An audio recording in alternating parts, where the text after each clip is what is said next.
예. 오늘 말씀을 함께 나눌 때 사사기를 이제 마지막으로 읽었습니다. 이 두 장, 20장하고 21장을 저희가 읽었는데요. 시작도 그랬지만은 사사기의 마지막이 좀 그렇습니다. 자, 25절인데요. 여기 보면은 그 말씀이 완결되어 있지 않고 마무리가 되어 있지 않은, 딱 여기서 이렇게 끝나버려요. 그때에 이스라엘의 왕이 없으므로 사람이 각기 자기 소견에 오른 대로 행하였다. 그러니까 사실은 이렇게 끝나야 될 내용이 아닌 거죠.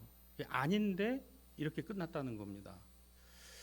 자, 이게 오늘 본문 우리가 쭉 봤습니다만은 12지파들이 이제 가나안에 들어와서부터도 이게 서로 생각이 좀 맞지 않았던 부분들이 있어요. 예를 들면 르우벤이나 므낫세나 갓지파 같은 경우는 그 요단강을 건너서 요단 서편으로 가나안 땅으로 들어가야 하는데, 여러분 기억나시죠? 그거를 들어가지 않았습니다. 들어가지 않고 오히려 요단 동편 쪽에 우리는 머무르겠다 그래요. 왜 그렇죠? 뭐 때문에? 목초지이기 때문에 그랬습니다. 목초 때문에. 즉 다시 말하면 르우벤이나 므낫세나 갓지파의 경우는 이 처자들, 그리고 자신들이 길러야 될 양떼들이 많았던 거예요. 그러니까 요단강을 건너서 들어가면은 거기는 바로 유대평지, 그러니까 유대평지와 산지들이 시작되고, 적어도 여리고성이나 이런데 아이성들을 공략해야 가능한 곳이고, 이 요단의 동편 쪽은 그래도 높은 지대 속에서 굳이 저기까지 건너가지 않아도 되는. 자, 근데 그 하나님 허락하십니다. 근데 므낫세의 경우는 절반은 가고 절반은 남고 절반은 가죠. 그래서 이 세 지파는 요단 동편에 머무르게 돼요. 머무르는데 조건이 하나 있습니다. 나머지 이스라엘 지파들이 요단 서편으로 가나안 들어갈 때 그들이 맨 앞에 서서 진군하게 되어 있어요. 그러니까 그와 같은 조건으로 되니까 벌써부터 지파들의 생각이 조금씩 다르기 시작한 겁니다. 그리고 오늘 여기 20장에 와서 일어난 일이 뭐예요? 이 베냐민 지파에서 일어난 일이죠. 이 베냐민 지파에서 일어난 일이 온 이스라엘 다른 지파 공동체들에게는 이게 합당한 것이 아니었던 거예요. 근데 이거를 조율하고 이것을 조정할 수 있는 그와 같은 기능 자체가 없어지기 시작했다. 그래서 하나님이 임시로 세운 것이 사사였는데, 이 사사 시대도 거의 마지막까지 가는 상황이 되었고, 결국에는 이스라엘 백성들이 보고 있는 이 같은 문제의 해결은 좋은 지도자를 세우면 된다. 그게 뭐예요? 왕입니다. 그러니까 왕을 세우면 된다라고 생각하는 거예요. 이게 사사기가 오늘 본문 21장 25절에 보면 이게 딱 여기로 끝나거든요. 근데 이게 하나님이 보시기에도 그렇다? 아닙니다. 이스라엘 백성들이 생각할 때는 이것 때문에 문제가 있고 이걸 해결하면 문제도 해결된다라고 본 거예요. 근데 과연 그랬나요? 그렇지 않습니다. 사무엘상을 가보면 그 사무엘상의 그 시대의 어떤 그 영적인 어려움이나 그 쉽지 않은 시대가 고스란히 반영돼 있죠. 하나님의 이상이 흔히 보이지 않았던 그때에 엘가나와 한나 이 부부에게 있어서 그 가정의 갈등과 어려움들이 결국은 하나님 앞에 기도가 되고, 그 가정에 특히 이 자녀 문제에 관한 사무엘을 주셨는데 그 사무엘이 뭐였습니까? 마지막 사사였던 겁니다. 그래서 이 사무엘의 손에서 누가요? 사울이 기름 부음을 받고 왕이 되는데, 아이러니하게도 사울은 어느 지파 사람? 베냐민 지파 사람입니다. 여러분, 베냐민 지파 때문에 문제가 일어났잖아요. 그러니까 그 베냐민 지파 사람들 중에 사람을 세운 거예요. 사도행전 6장에 가보면 예루살렘 교회 갈등이 나옵니다. 헬라파 과부들과 히브리파 과부들의 구제 문제에 대한 갈등이에요. 사도들이 골치가 아팠습니다. 말을 안 듣는 거예요. 자기들끼리 불만이 생겼습니다. 문제가 일어납니다. 야, 누가 구제를 좀 더 받는 것 같아. 그럼 저 원래 예루살렘에 있는 사람들 더 챙겨주는 거야. 그러면서 히브리어를 쓰는 사람들, 원래 예루살렘에 있던 그 과부들에 대해서 헬라어를 사용하는 디아스포라 유대인들 초대교회에 들어와서 예루살렘 교회 신자가 됐는데 그들한테 불만이 일어나기 시작했어요. 베드로를 위시한 사도들이 골치가 아픈 겁니다. 하나님 앞에 기도하며 주신 지혜가 뭐였어요? 너희 중에 성령과 지혜가 충만한 사람 7을 택하여 세우고 그들에게 그 일을 어떻게 하라? 맡기라. 그리고 사도들은 말씀 전하는 일과 기도하는 일에 전무하리라. 이게 하나의 해법이었습니다. 근데 그래서 7명의 집사를 세웠어요. 물어봅시다. 그 집사들은 전부 헬라파 유대인들이었습니다. 히브리파 하나도 없어요. 그러니까 거기에 보면 스데반이라든가 빌립이라든가 이 7 집사들의 이름은 전부 헬라식 이름입니다. 그들이 불만을 갖고 있었던 거잖아요. 그러니까 그들 중에서 7을 택해서 세운 거예요. 세워서 그 문제를 해결하게 했습니다. 그런데 그걸로 예루살렘 교회가 끝났습니까? 아닙니다. 결국은 그 교회가 깨져버려요. 누구 때문에? 스데반의 죽음으로 교회가 깨져버립니다. 그 일에 앞장선 사람이 누구예요? 바울입니다. 사울이라는 이름을 갖고. 여러분, 하나님은 하나님의 교회를 붙이기도 하시고 깨기도 하시고 흩트기도 하시고 모으기도 하십니다. 그러니까 이 교회라는 것은요, 복음이 전하여지고 그 복음이 흩어지려면, 예를 들어 사도행전 1장, 사도행전 2장에 나오는 너희에게 성령이 임하시면 너희가 권능을 받고 예루살렘과 유대와 사마리아 땅끝까지 이르러 복음의 증인이 된다는 얘기는, 이건 하나의 순방향이지만 그것의 동력은 교회가 깨지고 갈등하고 그러면서 쫓겨나고 그러면서 거기서 문제를 해결하기 위해서 방법을 구하고 하나님의 방법을 찾고 뭐 이러는 과정들이 이어지면서 복음이 전하여지고 또 전하여지고 전하여져서 오늘 우리에게까지 이르렀다는 겁니다. 여러분, 이거는요, 세상의 논리로는 참 설명이 안 되는 이야기인 겁니다. 우리는 무엇인가를 다 준비하고 그렇게 된 다음에 일이 진행되는 걸 봅니다만, 하나님은 없는 것도 있게 만드시고, 아멘이십니까? 하나님이 하시는 일은 순서 앞뒤가 없어요. 그렇죠? 그 하나님의 전능입니다. 하나님의 권능이에요. 그렇기 때문에 여러분, 우리는 이 사사기의 이 마지막 결론입니다. 그때의 왕이 없으므로 이스라엘이 각기 자기 소견에 좋은 대로 행했다. 여기에 담겨진 2가지 의미. 이스라엘 백성들은 왕정 제도를 해법으로 생각했다. 그러나 하나님은 원하시지 않는 방법. 그래서 왕을 세웠지만 그럼에도 불구하고 이스라엘 백성들은 끊임없이 하나님 앞에 범죄하고 하나님 앞에 바로 서 있지 못했다라는 내용입니다. 자, 이게 이제 사사기의 전체적인 내용이었고요. 오늘 여러분하고 보려는 거는 그 중에서 우리가 이제 쭉 읽고 지나왔습니다만은 사사기 13장에 나오는 삼손에 관한 겁니다. 여러분, 삼손은 사사기 전체 분량 중에서 우리가 지난 주일날 봤던 누구요? 기드온만큼 분량이 많이 다루어지고 있는 사사 중에 한 사람입니다. 이 삼손이 있었던 시대도 이런 거죠. 사사기 13장 1절입니다. 이스라엘 자손이 다시 여호와의 목전에서 악을 행하였다. 여기 그 사사기에 가장 많이 나오는 말은 뭐냐면 다시라는 말이에요. 이게 다시 하나님 앞에 죄를 범하고 있는 그때에 하나님이 등장시켰던 세우셨던 사사가 누구? 삼손이었다. 삼손에 관한 이야기는 많이 다루어지고 있습니다만, 특히 제가 이게 주목하는 것은 삼손의 어떤 그 역할보다도 더 중요한 건 그런 삼손이 있게 되기까지의 부모의 역할입니다. 제가 오늘 여러분하고 나누고 싶은 게 이거예요. 자, 그 부모의 신앙과 믿음을 통해서 삼손이 하나님의 사람 사사로 그 어려운 시대에 그 직임을 감당했던 이유, 그것이 무엇이었을까? 바로 삼손의 부모의 신앙과 믿음, 기도에 있었다는 거예요. 여러분, 우리가 자녀들을 위해서 기도합니다. 또 우리 자손들을 위해서 기도하죠. 여러분, 기도가 때로는 나에게는 확신이 아닐 수도 있어요. 때로는 그 기도가 나에게는 위로가 안 될 수도 있습니다. 왜? 내가 보는 현실과는 너무나 다르기 때문에. 그러나 그 기도가 하나님이 들으시고 하나님이 역사하신다는 것만큼은 믿었으면 좋겠습니다. 아니, 믿으시기를 바랍니다. 왜요? 내가 할 수 있는 게 아니에요. 내가 할 수 있는 게 아니에요. 자녀 문제, 자손의 문제, 내가 보지 않을 내 뒤에 3대, 4대, 30대, 40대 뒤에 내 자손들 나는 몰라요. 그러나 오늘 나는 알고 있어요. 하나님, 우리 자녀와 우리 자손들을 우리 하나님께서 축복하시고 붙들어 주실 줄 믿습니다. 나는. 그래서 저는 오늘 뭐 짧은 시간입니다만은 이 본문을 통해서 삼손의 부모의 신앙 두 가지만 여러분과 같이 나누고 여러분의 마음속에도 잘 새기시면 좋겠습니다. 첫째는 이겁니다. 하나님의 구별된 사람으로 키우겠다는 거예요. 자, 어떤 기도였다고요? 하나님의 구별된 사람으로 키우겠다. 누가요? 삼손의 아버지, 삼손의 부모의 기도였습니다. 하나님의 구별된 사람으로 기르겠습니다. 자, 7절입니다. 사사기 13장 7절에 보면 화면에 나올 텐데요.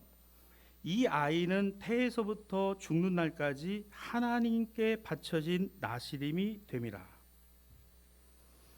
하나님께서 오늘 이 삼손의 부모에게 주신 것은요, 그 아이를 구별하여 그리고 그 아이를 말씀으로 기르되, 그래서 그 아이가 태에서부터 죽는 날까지 하나님께 바쳐진 사람이 되도록.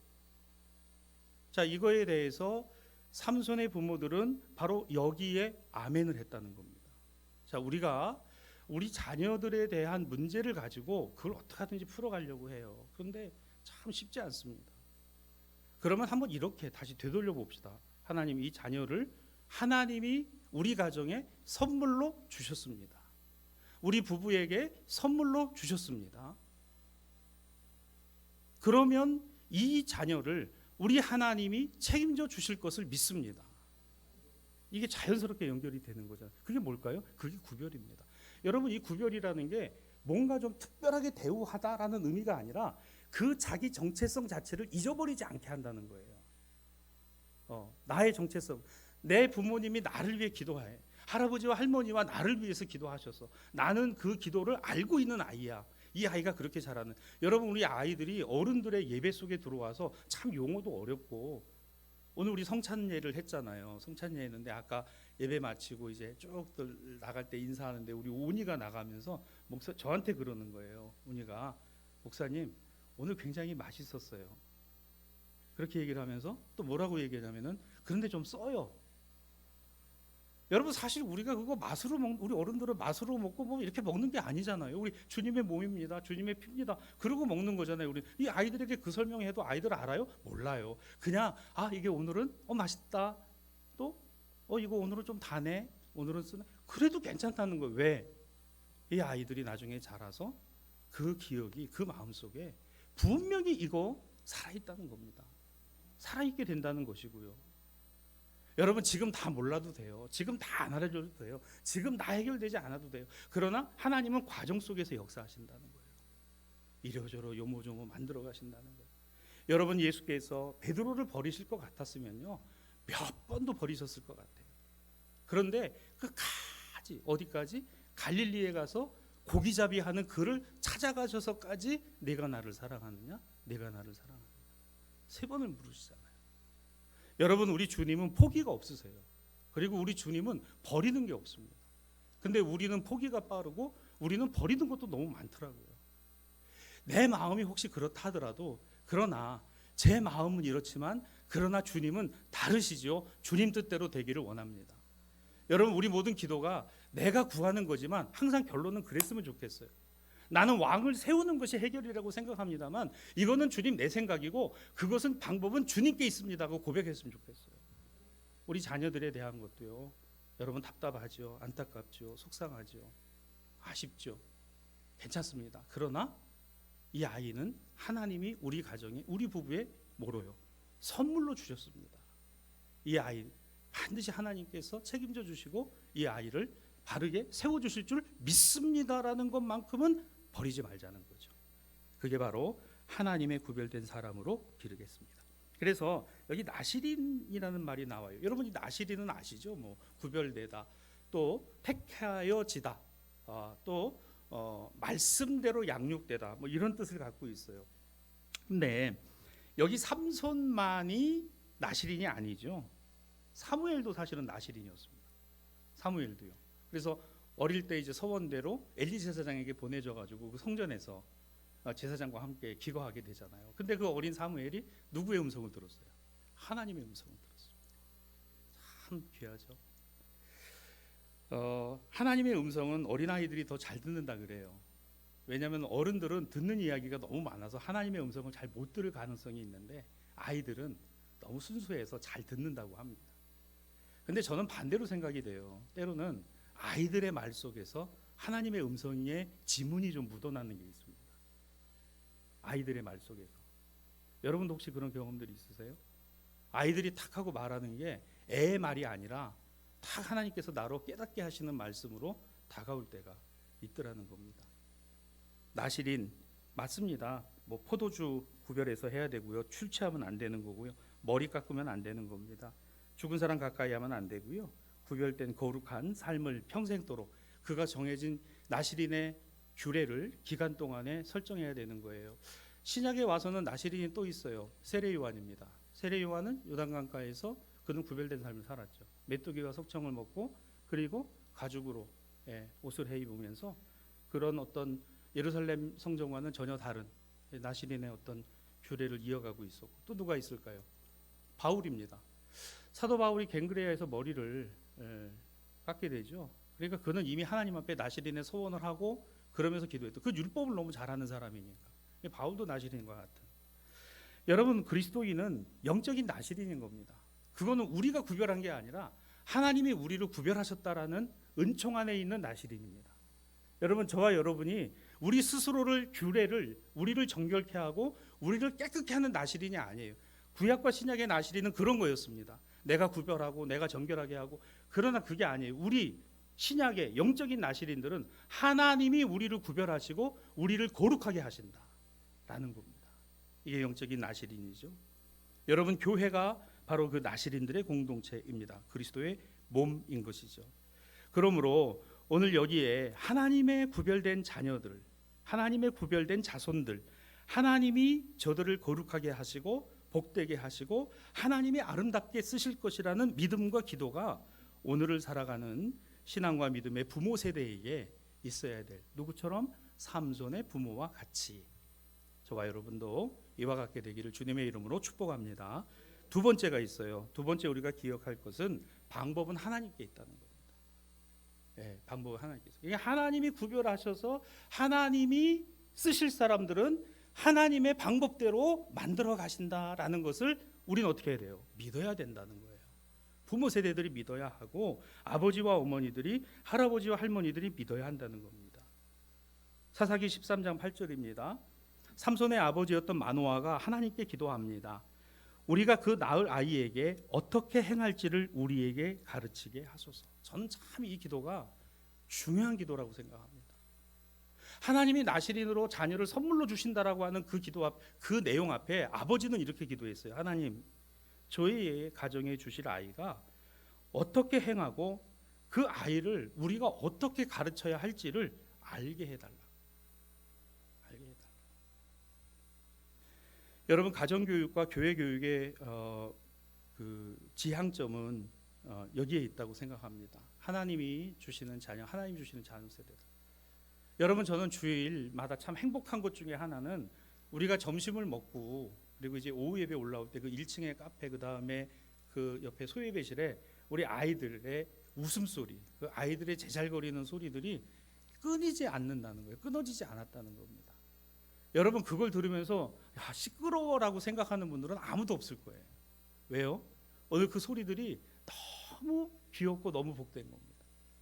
여러분, 우리 교회에 그런 아이들의 웃음소리가 있고 아이들의 제잘거림이 있다는 것은요, 분명 큰 축복입니다. 정말 큰 축복입니다. 요즘 나오는 보도 중에 참 자녀 셋 나면은 다 대학까지 무료로 해주겠다. 자녀는 요즘 낳았어야 되는데 2명만 자녀 낳아도 다가족, 그러니까 다자녀 가구로 인정하는. 그러니까 지금 정부 여당이 어지간히 급한 것 같아요.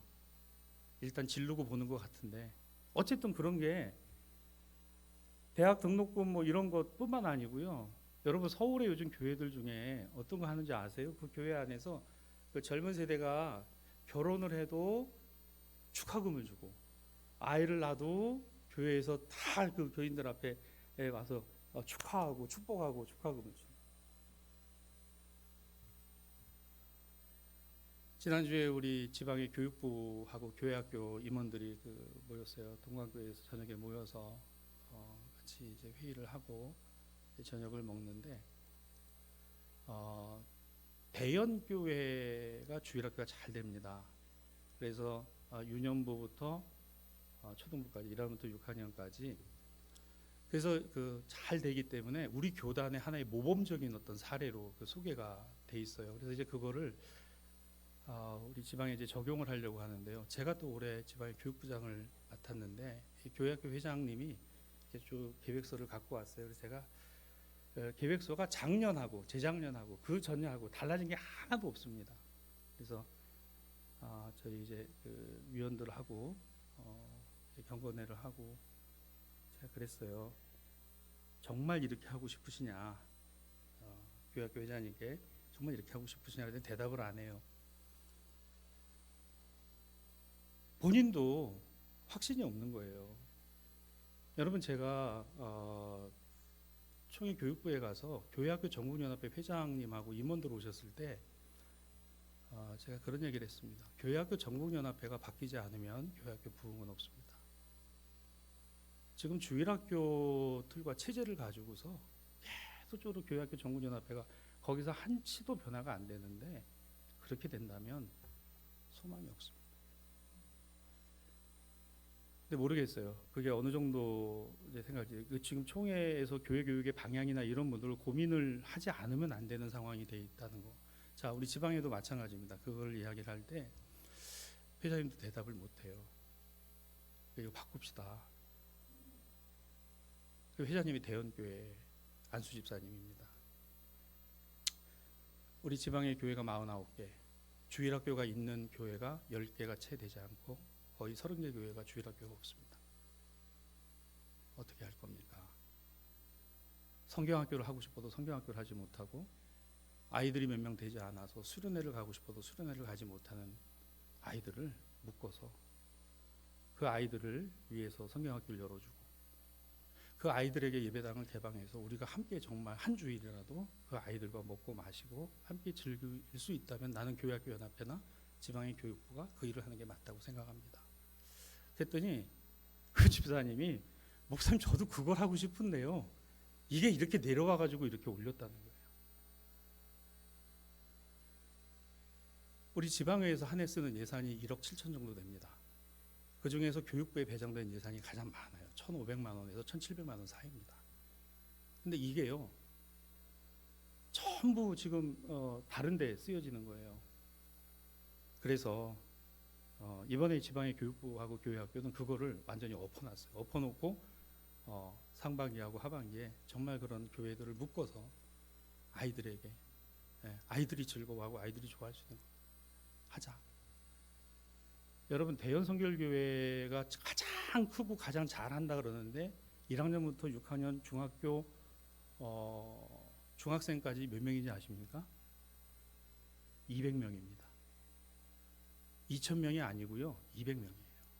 그게 우리 지방에서 가장 큰 교회의 가장 큰 교회학교의 규모입니다. 이게 지금 우리가 맞닥뜨리고 있는 현실인 거예요. 또 청년들은 교회를 떠납니다. 교회를 떠나고 교회 굳이 오지 않아도 돼요. 코로나 이후에 회복이 된다 그러는데 지금 회복의 추세들이 어르신들은 변동이 없어요. 적어도 60대 이상의 어르신들은 변동이 없습니다. 근데 문제는 20대, 30대, 40대들이 지금 아직까지도 이 교회에 관하여는 전혀 다른 어떤 생각을 갖고 있는 거예요. 방법이 뭐가 있을까? 방법이 뭐가 있을까? 참 이게 간단한 문제가 아니더라는 겁니다. 여러분 어떤 면으로 보면 삼손이 있었던 그 시대가 어떤 문제가 전혀 없이 있었던 시대도 아니고 가장 어렵고 힘들 때 만화가 하나님께 기도한 것은 하나님 방법은 내게 있는 게 아니고 하나님께 있습니다. 저는 바라기는 그래요. 우리 교회가 우리 아이들의 웃음소리가 이렇게 끊어지지 않은 것이 하나님이 주신 은혜고 축복이라고 믿기에 이 웃음소리들이 더 커졌으면 좋겠습니다. 아이들의 제잘거림이 더 많았으면 좋겠습니다. 그리고 옛날처럼 우리 아이들이 예배드리다가 막 강단으로 뛰어 올라왔으면 좋겠어요. 막 옛날에 뭐 앞에 와가지고 막 돌아다니고 우리 예배드리다가도 웃고 막 그랬잖아요. 뭐 아이들의 그런 부분들이 젊은이들이 여러분 이거요. 우리 교회가 그게 될까? 맞아요. 그런데 우리에게 뭐가 있어요? 믿음이 있잖아요. 우리는 뭐가 있어요? 기도하잖아요. 하나님, 이 교회를, 우리 자녀들을, 우리 가정에, 우리 자손들을 하나님이 구별해서 하나님의 사람으로 복 주시고 쓰실 줄 믿습니다. 뿐만 아니라 하나님 어떻게 하오리까? 방법은 하나님께 있습니다. 하나님께 있습니다. 그래서 우리 아이들 끌어안아주고 그 아이들 말이죠, 쓰다듬어주고 축복해주고 그 아이들에게 뭔가 기대를 할 수 있게 해주고 우리 젊은 세대들에게 그와 같은 일을 해줄 수만 있다면. 사사기 13장 12절입니다. 오늘 마노아의 기도는 이렇게 이어졌죠. 이제 당신의 말씀대로 되기를 원하나이다. 이 아이를 어떻게 기르며 우리가 그에게 어떻게 행하리이까. 맞습니다. 하나님, 방법은 하나님께 있습니다. 그래서 이 아이, 이 삼손을 내가 어떻게 기르며 어떻게 행할 것인가를 하나님께 묻겠습니다. 하나님, 함께 해주옵소서. 오늘날의 자녀들이 참 많지 않아요. 그러나 우리에게 주신 자녀들이 귀하고 또 우리 교회에 주신 다음 세대들이 귀하다고 하면 그들을 위해서 나는 무엇을 할 수 있을까? 오늘의 세대에 내가 할 수 있는 일은 무엇일까? 여러분과 잠시 나눈 이 말씀 속에서 하나님의 구별된 사람으로, 그리고 그 아이들이 길러지고 세워지는 것의 방법은 누구에게? 하나님께 있습니다. 하나님께 있습니다. 이렇게 고백하고 믿고 기도하는 저와 여러분이 되었으면 좋겠습니다. 우리가 압니다. 인생의 성공자 될 뿐만 아니라 신앙의 성공자가 곧 귀한 하나님의 사람으로 쓰임 받는다는 것을, 저는 우리 대사교회의 자녀 세대들이 또 젊은 세대들이 이 같은 신앙과 믿음으로 날마다 굳게 세워져 갔으면 좋겠습니다. 이런 마음으로 우리 꼭 기도하고 축복해 주는 저와 여러분이 되기를 주님의 이름으로 축원합니다. 삼손, 그렇습니다. 삼손이기 때문에가 아니라 삼손과 같은 사람이 되기까지 그의 부모가 있었다는 겁니다. 여러분, 우리 대사교회가, 우리 가정들이 우리 자녀손들을 향하여서 그들이 앞으로 하나님께서 쓰실 얼마나 귀한 그릇이 될 것인가 뿐만 아니라 그들 뒤에는 우리 교회가 있었고 여러분들이 계셨고 부모님들이 계셨고 할아버지와 할머니들이 계셨다는 사실이 또렷하게 새겨졌으면 좋겠습니다. 이와 같은 가정이 되도록 또 기도하고 또 세워져가는 저와 여러분들이 되기를 주님의 이름으로 축복합니다.